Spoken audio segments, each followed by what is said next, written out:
Hello and welcome to Solar PV TV 5-minute weekly solar business and technology news from Brussels, Belgium. My name is Ekaterina Tuzovskaya. Today we will talk about, in our top story, financial results and prospects of leading solar PV companies, SunPower, Suntech, MEMC and Applied Materials. In market and policy updates, IMS Research PV module pricing report, DigiTimes findings on solar cell prices trends, and sales petition for changes to interconnection standards. In business headlines, expansion plans of China Solar, First Solar's resolving of VSR permit issue, and completion of Thailand's 7.5 MW photovoltaic park. In technology news, new concrete PV technology by HITEC and Reckley. In events update, Intersol Award 2012. Starting with top story. SunPower remains confident about 2012 despite financial losses in 2011. While the company's revenue fell in Q4 2011 to $563.4 million, SunPower reported record revenues of $2.3 billion for full year 2011. The company exceeded our previous years in megawatts produced, shipping 922 megawatts for 2011. In releasing its preliminary fourth quarter and full year 2011 financial results, Suntech stated that it has exceeded Q4 shipments while revenues and gross margin continue to decline. For full year 2011, the company expects to ship just over 2.09 gigawatts of modules and expects full year revenues of between $3.13 and $3.15 billion. MEMC Electronic Materials says both its fourth quarter and full year financials reflect the challenging market environment of 2011. Following its production and staff cutbacks, it forecasts another difficult year.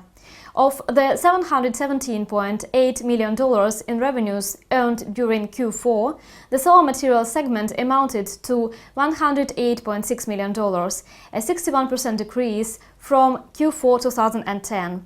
The segment also recorded a huge operating loss of $729 million. On the equipment side, overcapacity within the PV industry hit Applied Materials sales and orders in its financial first quarter 2012, leading to further cost reductions within its Energy and Environmental Solutions division. New orders in the segment were down 62% to only $33 million, while sales of $207 million were down 34% on the prior quarter. Overall, Applied generated orders of $2.01 billion and net sales of $2.19 billion, exceeding guidance.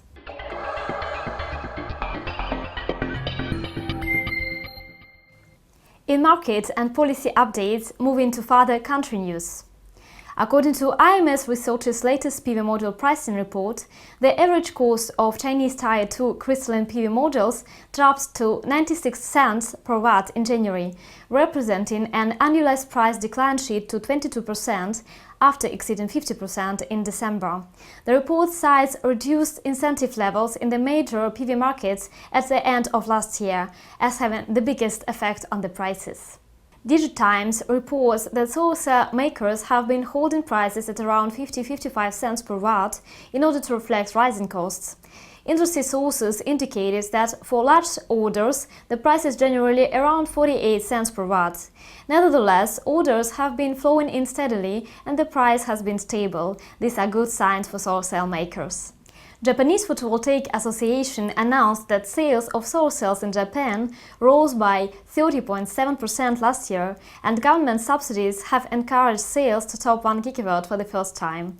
Solar cell exports for the whole of 2011 rose to 1.46 gigawatts, up 1.2% from a year earlier. In US, Solar Energy Industries Association submitted a petition last week to alter specifications that require installations to produce less than 15% of the annual peak load if they are to qualify for the fast-track interconnection of small generation.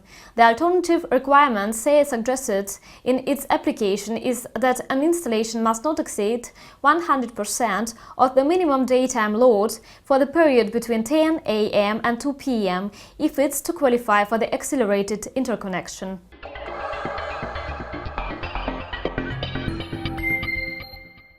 In further business headlines, Plans by Trina Solar to build out its next-generation cell technology, despite industry conditions, have been secured with a structured term loan facility of up to $100 million with Standard Chartered Bank. The loan will be used exclusively to Trina's East Campus project, which includes 500 MW of cell and module capacity and future its high-efficiency honey cell technology.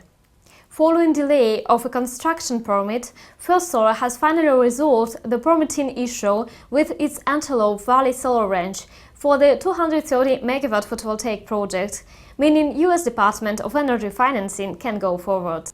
Work has been completed on a 7.5 MW photovoltaic park located in Thailand's Dan Kun Thot district in Nakhon Ratchasima province. Spain-based Elsys, which realized the park, intends to install a total of 100 MW of photovoltaics in Thailand.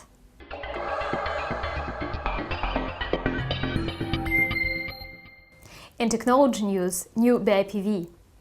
HITEC and Reckley announced new concrete BIPV technology, as HITEC's OPV panels will be used in Reckley's concrete walls to create a new solution in BIPV without compromising on aesthetics. HITEC claims that its panels can maintain efficiency even in low light conditions with a yield advantage of 10–20% compared to conventional solar panels.